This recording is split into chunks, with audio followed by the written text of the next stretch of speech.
ওকে, আমরা জানি দুই ধরনের ফ্যাটি লিভার আছে, একটা হচ্ছে অ্যালকোহলিক, একটা হচ্ছে নন অ্যালকোহলিক। ওকে, এবং অনেকেরই ধারণা বা আমরা অনেকেই মনে করি যে শুধুমাত্র অ্যালকোহল ওভার কনজাম করলেই আমাদের ফ্যাটি লিভার হবে, এর বাইরে আসলে কোনো কিছু তো হবে না।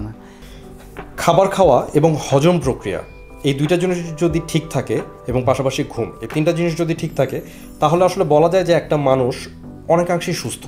এবং এই তিনটা জিনিসের যখন ব্যাঘাত ঘটে তখন আসলে ওয়ান বাই ওয়ান অনেকগুলি প্রবলেমের বা অনেক ডিজিজের লক্ষণ প্রকাশ করে বা অনেক ডিজিজ অ্যারাইজ করে হিউম্যান বডিতে। এবং এই খাবারের হজম প্রক্রিয়া বা খাবারের টোটাল প্রসেস বা ডাইজেশন যে প্রসেসটা রয়েছে তার অন্যতম একটা পার্ট হচ্ছে লিভার। এবং এই লিভারের সুস্থতা নিশ্চিতকরণের জন্যই আমাদের আজকের এই পডকাস্ট।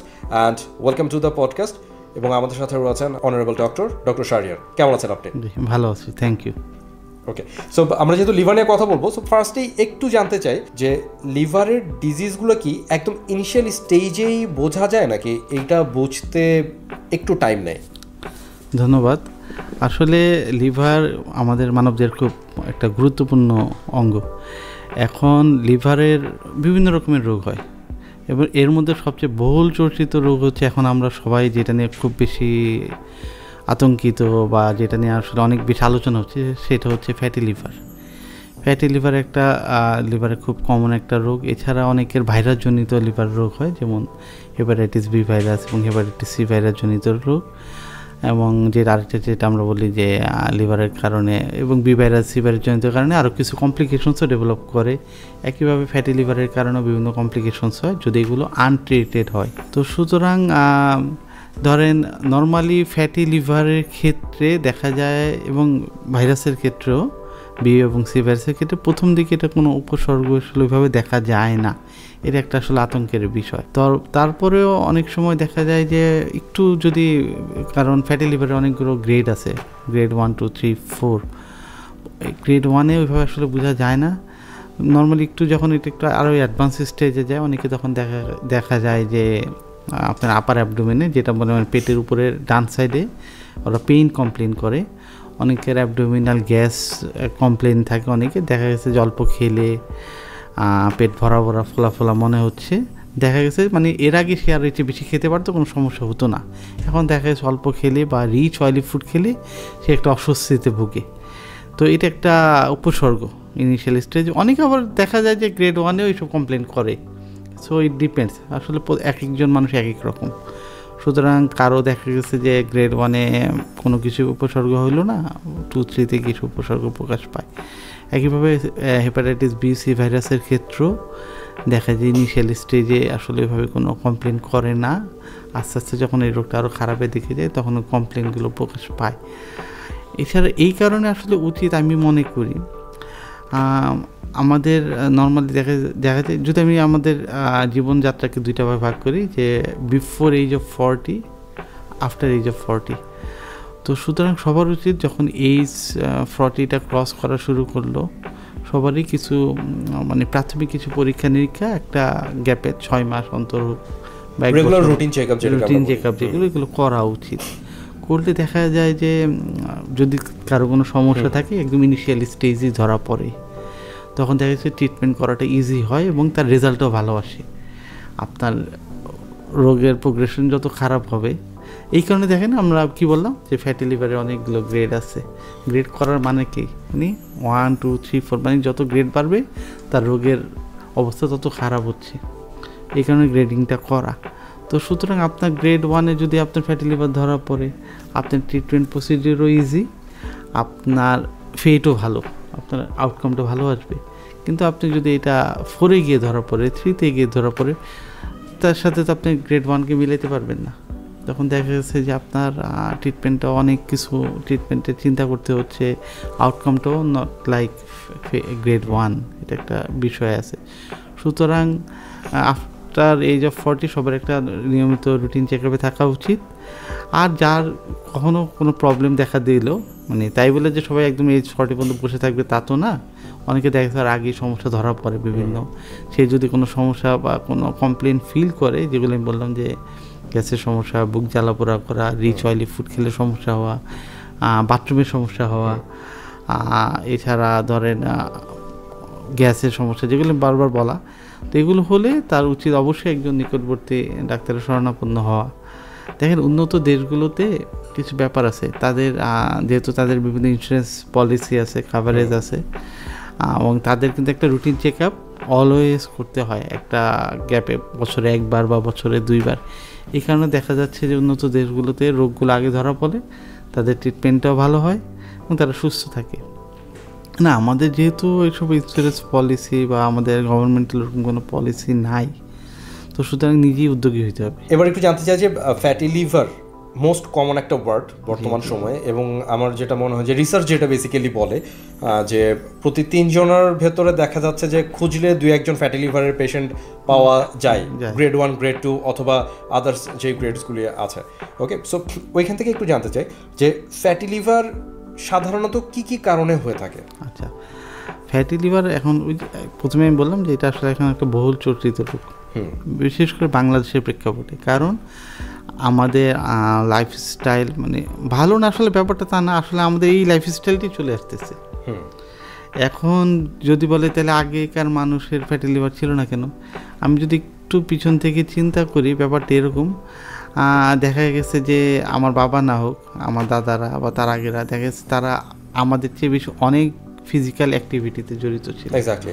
আমরা এখন যেটা হয়ে গেছে, আমরা তো অফিস ওয়ার্ক করি, টেবিলেই বসে থাকি 8-10 ঘন্টা, বাসায় যাই খেয়ে দিয়ে ঘুমাই যাচ্ছি। মানে আমাদের ফিজিক্যালের চেয়ে ব্রেনের অ্যাক্টিভিটিসটা বেশি ফিজিক্যাল অ্যাক্টিভিটি নাই, যার ফলে দেখে আমরা যে খাওয়া দাওয়া করতেছি, যেই খাবারটা ফ্যাটে কনভার্ট হয়ে যাচ্ছে। আমরা যতখানি ক্যালোরি বার্ন হওয়ার কথা, সেই ক্যালোরিটা বার্ন না, ওইটা ক্যালোরি কনজাম্পশন আমাদের বডিতে হচ্ছে, যেই ক্যালোরিটা দিন শেষে ফ্যাটে কনভার্ট হয়, যেটাকে আমরা ফ্যাটি লিভার বলি, মানে excess fat in the body. তো এবং ফ্যাটি লিভার হওয়ার অন্যতম কারণ একটা যেটা বললাম যে আনহেলদি লাইফস্টাইল, অর্থাৎ আমাদের খাওয়া দাওয়ার একটা আনহেলদি, যেমন আমরা প্রচুর তৈলাক্ত খাবার, রিচ ফুড, অলিভ ফুড বা জাঙ্ক ফুড এবং অতিরিক্ত কার্বোহাইড্রেট, যেটা আমাদের খাবারের যে রীতি তার সাথে খুব যায়। আরেকটা হচ্ছে ডায়াবেটিস একটা বড় কারণ আপনার ফ্যাটি লিভারের। এছাড়া যাদের কোলেস্ট্রল লেভেলটা বেশি থাকে, হাই কোলেস্ট্রল লেভেল, এই কোলেস্ট্রল লেভেলটা কিন্তু আবার সেই আপনার এই লাইফস্টাইল খাওয়া দাওয়ার সাথে জড়িত। এছাড়া ফিজিক্যাল ইনঅ্যাক্টিভিটি, যেটা আমি বলতেছি, এগুলো আসলে মূলত কারণ। তার মানে হচ্ছে ডায়াবেটিক্স, আপনার আনহেলদি লাইফস্টাইল, কোলেস্ট্রল লেভেলটা কারো যদি বেশি থাকে, এবং ফিজিক্যাল ইনঅ্যাক্টিভিটি, এগুলো মূল কারণ আমাদের ফ্যাটি লিভারের। ওকে, আমরা জানি 2 ধরনের ফ্যাটি লিভার আছে, একটা হচ্ছে অ্যালকোহলিক, একটা হচ্ছে নন অ্যালকোহলিক। ওকে, এবং অনেকেরই ধারণা বা আমরা অনেকেই মনে করি যে শুধুমাত্র অ্যালকোহল ওভার কনজাম করলেই আমাদের ফ্যাটি লিভার হবে, এর বাইরে আসলে কোনো কিছু না। একটা কারণ যেহেতু, এবং এটা ভাগ করা, alcoholic fatty liver disease and non alcoholic fatty liver disease. Alcohol একটা কারণ, যে যারা অতিরিক্ত অ্যালকোহল বা মদ্যপান করেন তাদেরও ফ্যাটি লিভারের একটা বড় সম্ভাবনা থাকে। এখানে একটু জানতে চাই যে এটা কি শুধুমাত্র যে কোনো ধরনের মদ্যপানের কারণে হয়, নাকি যে কোনো ধরনের টোবাকো ইউজ করলেও এটা হতে পারে? না, আপনি ব্যাপারটা বুঝতে হবে, এটা হচ্ছে অ্যালকোহলিক এবং নন অ্যালকোহলিক দুটো ভাগ করছে।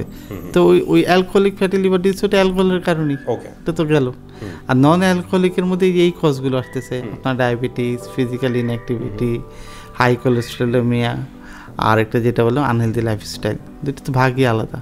ওইটার কারণটাই অ্যালকোহলিক। টোবাকো ইউজের কারণে আপনার শরীরে অন্যান্য ক্ষতি হবে। টোবাকো ইউজের সাথে তো আসলে এটা তো আবার টোবাকো যেটা বলছে আসলে ধূমপানের সাথে যত না লিভার জড়িত, তার চেয়ে সে লাংস জড়িত। ওকে, সো আরেকটা ধারণা আছে আমাদের যে আমরা মনে করি যে মিষ্টি খেলে হয়তো বা আমার বডিতে ওভার সুগার আসবে, ওভার ফ্যাট আসবে, সো এটার কারণে কি আমাদের লিভার এফেক্টেড হতে পারে? অবশ্যই, কারণ এটা হাই ক্যালোরি, যেটা আমি বললাম যে ক্যালোরি আপনার আমাদের বডির আমরা যে ফিজিক্যাল ইনঅ্যাক্টিভিটির কারণে বা ইনঅ্যাক্টিভিটি যদি ঠিক থাকতো তাহলে আমার ক্যালোরি কনজাম্পশন হবে। কিন্তু আপনি যদি এখন সুগার, আপনার ধরেন একটা হিসাব আছে আমাদের বডিতে যে এত ক্যালোরি আমরা বার্ন করব, তাহলে ওই হিসাব করে খাবো, তাহলে আমার ফ্যাটটা জমবে না। এখন আপনার সুগার বা মিষ্টি খেলে ওটার মধ্যে অনেক সুগার, ঠিক আছে, দেখা যাচ্ছে ওই অ্যাক্টিভিটি আমাদের হয় না শরীরে, তাহলে ওই সুগারটা তো দিন শেষে ফ্যাটে কনভার্ট হবে, ও তো কনজাম্পশন, ও তো ইউজ হচ্ছে না, ও কই যাবে, তখন এটা ফ্যাটে কনভার্ট হয়ে লিভারে জমা হয়। তার মানে এটা একটা বড় কারণ। ওইটাই ওই যে আনহেলদি লাইফস্টাইল, আপনি অতিরিক্ত সুগার কেন নিচ্ছেন, এই খাবারের সাথে জড়িত। এটা আসলে প্রত্যেকটা ইন্ডিভিজুয়ালের বা প্রত্যেকটা ব্যক্তির অ্যাক্টিভিটিসের উপর ডিপেন্ড করে তার লাইফস্টাইল মডিফিকেশনটা আসলে খুব ইম্পর্টেন্ট। কারণ ইউজুয়ালি আমরা যেটা দেখি যে যারা অনেক বেশি কায়িক পরিশ্রম করছে বা অনেক বেশি আপনার ফিজিক্যাল অ্যাক্টিভিটিসের ভিতরে যারা আছে তাদের কম্পারেটিভলি একটু রোগ টোগ বা অসুখ বিসুখ একটু কম হয়, আমরা যেটা মনে করি বা যেটা ধারণা। আসলে আমি যদি একটু বুঝাই ব্যাপারটা এরকম, ধরেন আপনি যখন কোনো খাবার খাবেন, বিশেষ করে আমাদের লাইফস্টাইলের সাথে কার্বোহাইড্রেটটা বেশি যায়। হ্যাঁ, তো কার্বোহাইড্রেটটা যখন বাঙালি মিস আমরা আসলে ভাত রুটি এই জিনিসগুলো খেতে আসলে বেশি পছন্দ করি। ঠিক আছে, মানে আমরা শুধু তরকারি সচরাচর ভাবে খাই না, সাথে ভাত থাকে অথবা রুটি থাকে, মানে কার্বোহাইড্রেট।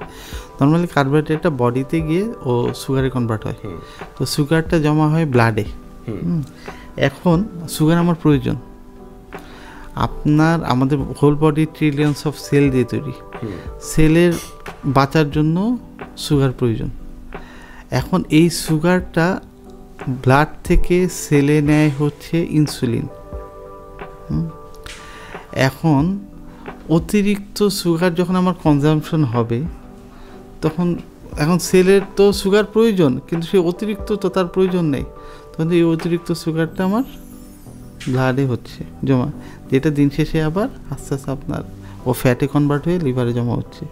সুতরাং অতিরিক্ত এই কার্বোহাইড্রেট যাই বলেন, এই খাবারগুলো আমার হিসাব করে ক্যালোরি মেপে খাওয়া, অথবা অতিরিক্ত না খাওয়া, এবং আপনি যদি ফিজিক্যাল অ্যাক্টিভিটি করতে পারেন তাহলে এই ক্যালোরিটা বার্ন হয়ে যাচ্ছে, তখন আপনার অতিরিক্ত আর এই ফ্যাটটা আর লিভারে গিয়ে জমা হচ্ছে না। নর্মালি দেখা যায় যেটা আপনি বললেন যে যারা অতিরিক্ত বেশি ফিজিক্যাল অ্যাক্টিভিটি করে, হ্যাঁ, এখন আমি যদি আমাদের ঢাকা শহরের প্রেক্ষাপটে বলি, যারা দেখবেন প্রচুর কায়িক শ্রম করে, বিশেষ করে যারা দিনমজুর আছেন এবং যারা রিক্সা চালাচ্ছেন, দেখবেন যে তাদের কিন্তু তারা মোটা না, মানে যেটা আমি বলি যে সেন্ট্রাল অবেসিটি, মানে আমাদের পেটটা ফোলা, দেখা হাত পা চিকন, ওইভাবে মোটা না, কিন্তু তার পেটটা ফোলা, যেটা আসলে ফ্যাটি লিভারের অন্যতম ইন্ডিকেশন দেখলে বোঝা যায়।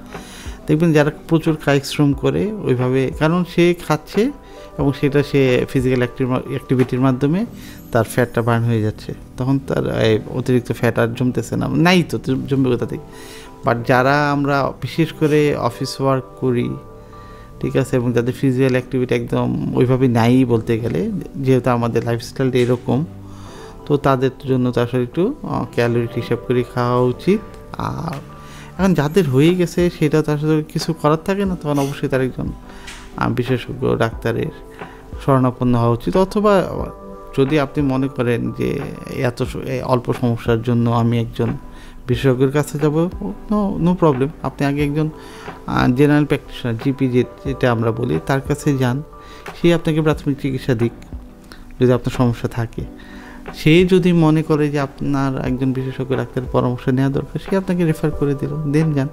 দেখেন এখন আপনি যেটা আমরা করি, যেটা আসলে এখন যেটা হয় বাংলাদেশের ক্ষেত্রে, বাংলাদেশ এটা মনে হয় এখন বাইরেও হচ্ছে, মানে দেশের বাইরেও দেখা যায় যে আমার একটা সমস্যা ধরা পড়তেছে, আমি আমার কলিগ অথবা আত্মীয় স্বজনের সাথে ডিসকাস করি, এক্স্যাক্টলি, হ্যাঁ, ডিসকাস করি যে ওর এই সমস্যা আছে, উনি একটা আবার পরামর্শ দেয় যে আমার এরকম সমস্যা, বা আমার ওই আত্মীয়র এরকম সমস্যা ছিল, ও ওষুধ খাইছে, ভালো হয়ে গেছে, এক্স্যাক্টলি, তুই এটা চালু কর।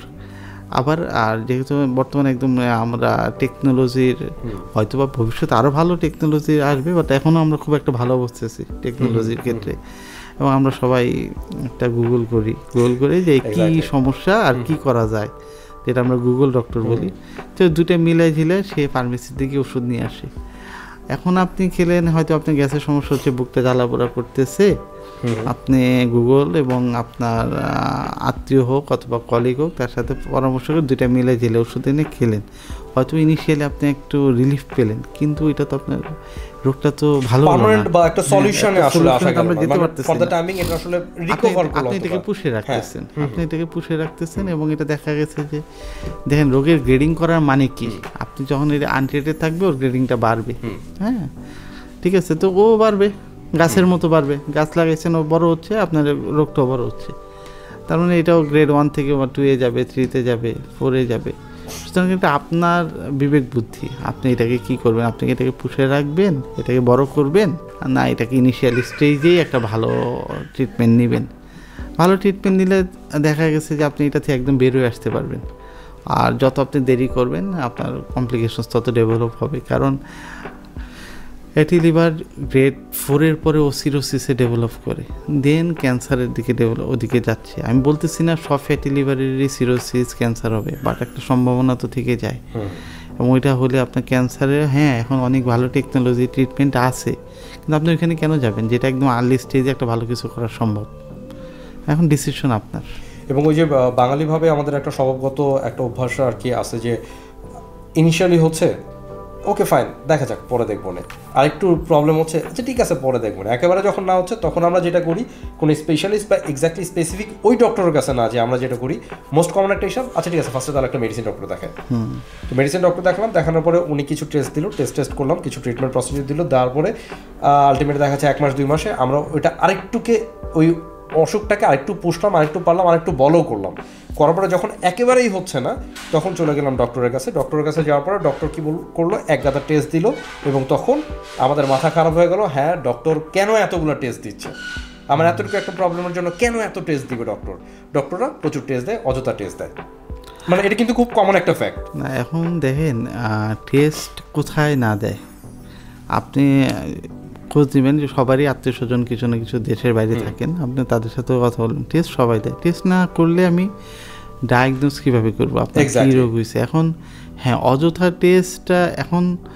অযথা টেস্ট কেউ দেয় এটা আমি ঠিক বিলিভ করি না আসলে, কারণ আপনার প্রত্যেকটা অর্গানের সাথে আরেকটা অর্গান জড়িত, এবং একটা অর্গানের সমস্যা হলে আপনার আরেকটা অর্গানের অটো এফেক্টেড হয়ে যাবে। এখন ধরেন আমি প্রথমে বললাম যে ফ্যাটি লিভারের অন্যতম কজ ডায়াবেটিক্স, এখন আপনার আমার রুট কজটা যদি আমি বের না করি তাহলে আমি কীভাবে বুঝবো আপনার ফ্যাটি লিভারটা কোথা থেকে আসলে, আমি আপনার ট্রিটমেন্টটা কীভাবে করবো এটা তো বুঝতে হবে। এবং এই ফ্যাটি লিভারের কারণে আপনার অন্য কোনো প্রবলেম আবার অন্য কোনো অর্গান এফেক্টেড হয়েছে কি না আমার তো সেটাও জানা জরুরি অবশ্যই। তো সুতরাং এই একটা কনক্লুসিভে আসতে এবং একটা ভালো ট্রিটমেন্ট প্রোটোকল তৈরি করার জন্য টেস্ট জরুরি, এবং টেস্ট অন্য কারো হচ্ছে না, আপনারই করা হচ্ছে, ঠিক আছে? এবং আপনি আপনার বডির পুরো আইডিয়াটা নেওয়ার জন্য টেস্ট করাটা জরুরি, এবং ট্রিটমেন্টের জন্য আরও জরুরি, যাতে ট্রিটমেন্টটা সঠিকভাবে হয়। কারণ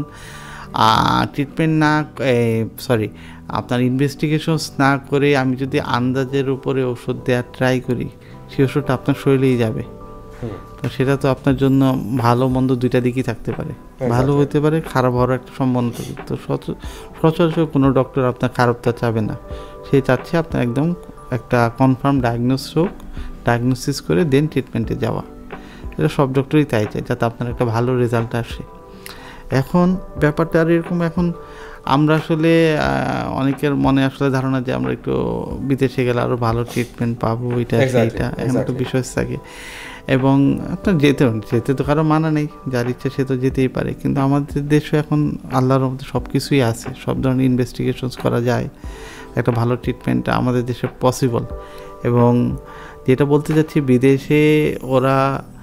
বিদেশের মানুষ আপনি খোঁজ নিয়ে দেখবেন, একজন যেহেতু ওদের অনেক ইন্স্যুরেন্স পলিসির ব্যাপার থাকে গভর্নমেন্টের পথে, চাইলে একজন বিশেষজ্ঞ ডাক্তার তারা চাইলেই দেখাতে পারে না, প্রয়োজনে দেখা যাচ্ছে তার 1-1.5 মাসের একটা সিরিয়াল থাকে, খোঁজ নিয়েই দেখবেন আমার কথা সঠিক না ভুল। তো বাংলাদেশের ক্ষেত্রে কিন্তু তা না, বাংলাদেশের ক্ষেত্রে আপনি ইজিলি আপনি যে কোনো বিশেষজ্ঞ ডাক্তারকে ওই দিন বড় জোর দেখা যাচ্ছে দিনও দেখানো সম্ভব, তারপরে অনেক ব্যস্ত থাকেন অনেক বিশেষজ্ঞ ডক্টর, দেখা যাচ্ছে তাও দেখা যাচ্ছে 4-5 দিনের মধ্যেই একটা অ্যারেঞ্জ হয়ে যায়। এছাড়া কারো ইমার্জেন্সি থাকলে তো প্রত্যেক হসপিটালে ইমার্জেন্সি সেন্টার আছে, সেটাও কোনো ইস্যুস না। তো সুতরাং আমাদের ট্রিটমেন্ট প্রোটোকল এখন খুব ভালো এবং ভালো ট্রিটমেন্ট দেওয়া পসিবল। তবে আবারও বলতেছি, সেই ক্ষেত্রে আর্লি ডায়াগনোসড হওয়াটা জরুরি। আপনি দেয়ালে পিঠ ঠেকার পর আসবেন, গ্রেড 1 এবং গ্রেড 4 ট্রিটমেন্ট নির্ঘাতে একরকম ফেট আপনি আশা করতে পারেন না। এক্স্যাক্টলি, ঠিক আছে। ওকে। এবং আরও একটা খুব কমন একটা প্রবলেম দেখা যায় আমাদের ভিতরে, যে দেখা যাচ্ছে আমরা ডক্টরের কাছে গেলাম, আমার অবস্থা আমি একদম এন্ড মোমেন্টে যে ডক্টরের কাছে গেলাম, যার পরে ট্রিটমেন্ট নিতে গেলাম, যার পরে সামহাও কোনো একটা মেডিসিন কাজ করলো না, ওকে ডক্টর খারাপ, কমপ্লিটলি দোষটা ডক্টরের উপর আমরা চাপাই দিই এবং দিতে পছন্দ করি। আমি টাকা দিছি, আমি সব কিছু করছি, ডক্টর কি ট্রিটমেন্ট করেছে আমি জানি না, কিন্তু ডক্টর আমার প্রপার ট্রিটমেন্ট করায় নাই। এখানে কয়েকটা জিনিস জড়িত। একটা হচ্ছে যেটা বললাম যে আর্লি ডায়াগনোসিস, আর্লি স্টেজে আসলে আপনার ফেট ভালো হবে খারাপ স্টেজ আসলে আপনার ফেটে এইরকম হবে। এই ক্ষেত্রে একটা জিনিস হচ্ছে ডক্টর পেশেন্টের কাউন্সেলিং, আপনাকে বোঝানো জানানো যে আপনার এই রোগ, আপনার এই রোগের এই ট্রিটমেন্ট প্রোটোকল, রেজাল্টের গ্যারান্টি দিয়ে তো চিকিৎসা হয় না, ঠিক আছে? কারণ দেখা যায় ক্যান্সার রোগেও অনেক সময় সার্ভাইভ করতেছে, ভালো ট্রিটমেন্ট পেয়ে সার্ভাইভ করতেছে, কারণ ক্যান্সারেরও স্টেজ আছে, সুতরাং ওই সম্ভব।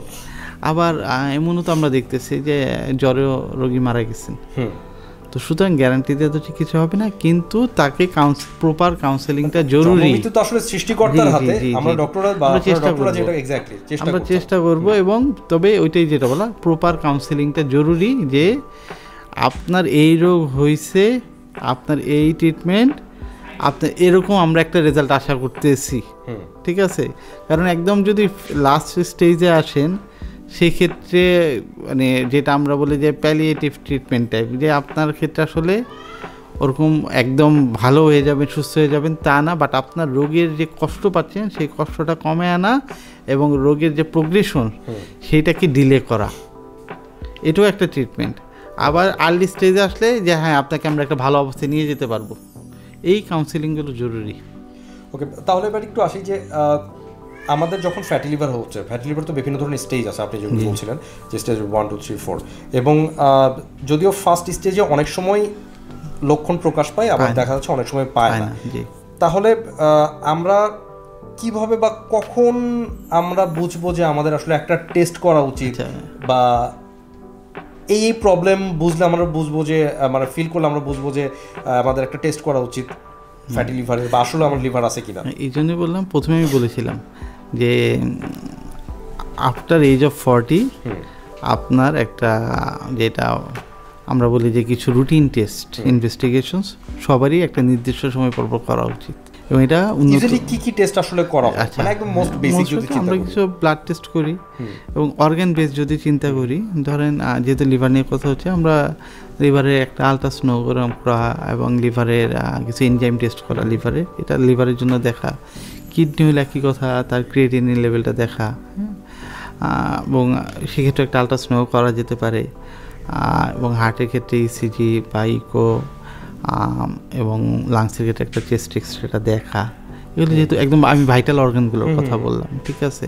ডায়াবেটিস থাকলে তার ব্লাড সুগার লেভেলটা দেখা, হ্যাঁ, এই যে এগুলো রুটিন টেস্ট, এই টেস্টগুলো এবং কিছু ব্লাড আরও কিছু ইনভেস্টিগেশনস আছে, এগুলো করলেই আপনার তখন একটা আইডিয়া আসবে যে যদি আপনি তখন দেখেন যে কোনো প্যারামিটার অ্যাবনর্মাল আছে, যেমন আলট্রাসোনোগ্রাম করলেই যদি আমি লিভারে করি, যেটা আমরা হোল অ্যাবডোমেন বলি, হোল অ্যাবডোমেন করলে অনেকগুলো অর্গান দেখা যায়, শুধু লিভার না, আরও অনেকগুলো অর্গান দেখা যাচ্ছে, কিডনি দেখা যাচ্ছে, আপনার গল ব্লাডার দেখা যাচ্ছে, তো এগুলো সব দেখা, ইন্টেস্টাইন দেখা যাচ্ছে, এগুলো দেখা যায়।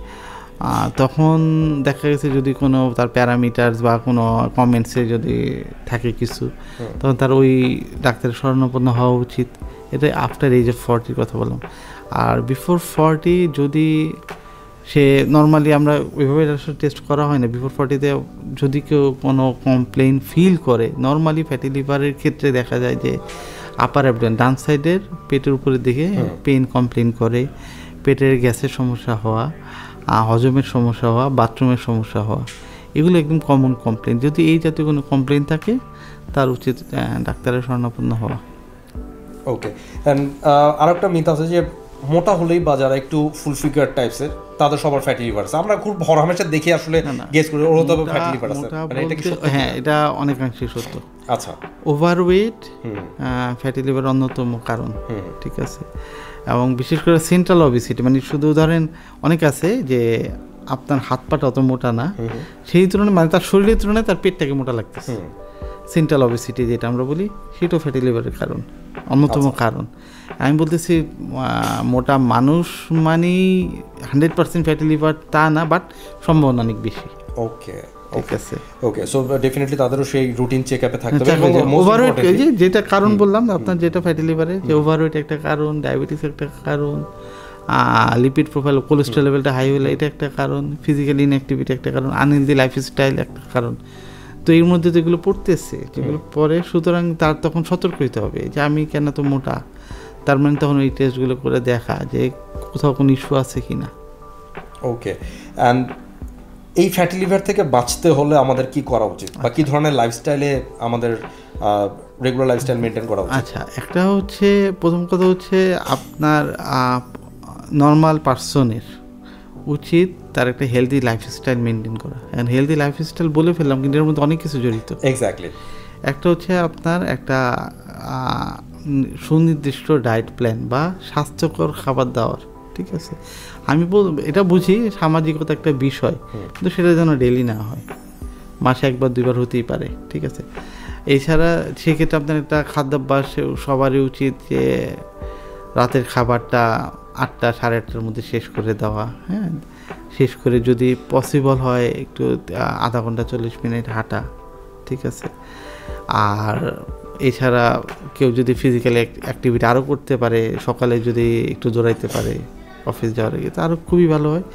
খাওয়া দাওয়ার প্রপার রুটিনে আসা, ফিজিক্যাল ইনঅ্যাক্টিভিটি করা এবং আনহেলদি ডায়েটটা একদমই বাদ দেওয়া, এটা হচ্ছে খুব জরুরি। তাহলে দেখা যাচ্ছে সে খুব সুস্থ থাকবে।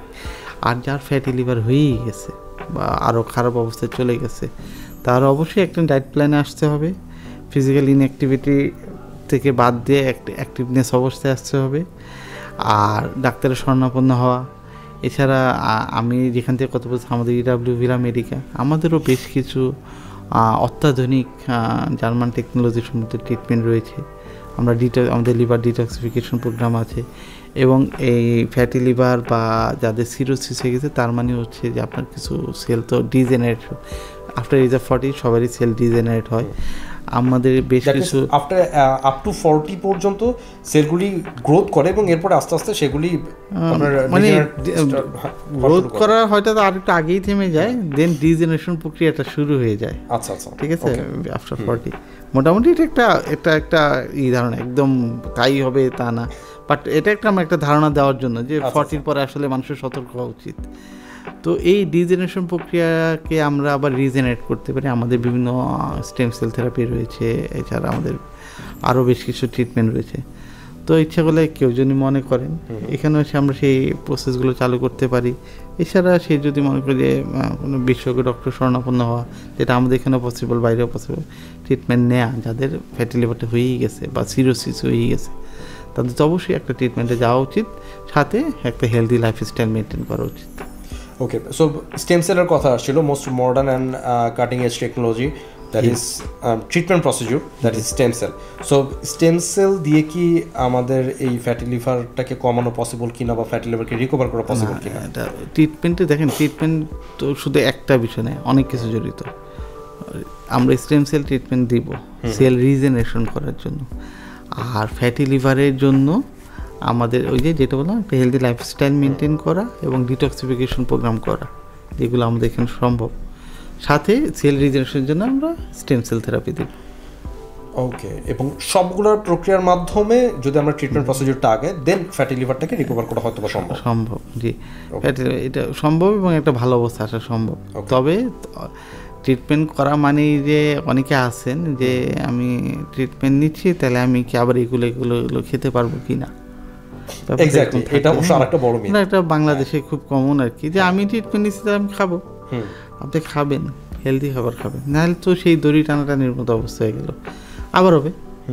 আপনি কিভাবে চলবেন আপনার লাইফটা, সেটা এখন তো আপনার বিষয়, কিন্তু আমার পরামর্শ হচ্ছে অবশ্যই একটা হেলদি লাইফস্টাইলে চলা, তাহলে আপনি সুস্থ থাকবেন আগামীতে। এই ফ্যাটি লিভারটা কি জেন্ডার ভেদে কোনো ডিফার করে কিনা, যে ছেলেদের বেশি হতে পারে বা মেয়েদের বেশি হতে পারে, অথবা কান্ট্রি ভেদে এটা ডিফার করে কিনা, যে অমুক রিজিয়নে বেশি হতে পারে বা কম? না, ওরকম না, এটা আসলে কান্ট্রি, এটা পুরো ফ্যাটি লিভারের অন্যতম কারণ হচ্ছে আপনার যেটা বললাম ডায়াবেটিক্স, আর ওভারওয়েট আর লাইফস্টাইল, ঠিক আছে? তো এটা যে কারোরই হতে পারে, আপনি যদি এগুলো না মেনে চলেন, সম্ভব। Okay, so thank you so much. অনেক ইনফরমেশন ফ্যাটি লিভার নিয়ে বা লিভারের রোগ নিয়ে অনেকগুলো ইনফরমেশন আমরা জানতে পারলাম। আই হোপ যে আমাদের যারা ভিউয়ার্স বা লিসনার্স আছে তারাও এটা নিয়ে শুনবেন বা তারাও অনেক বেশি উপকৃত হবেন। So doctor Shahriar, thank you so much আপনাকে, অ্যান্ড আই হোপ যে আমরা আবারও কোনো টপিক নিয়ে ইন ফিউচারে কথা বলবো। আপনাকে ধন্যবাদ।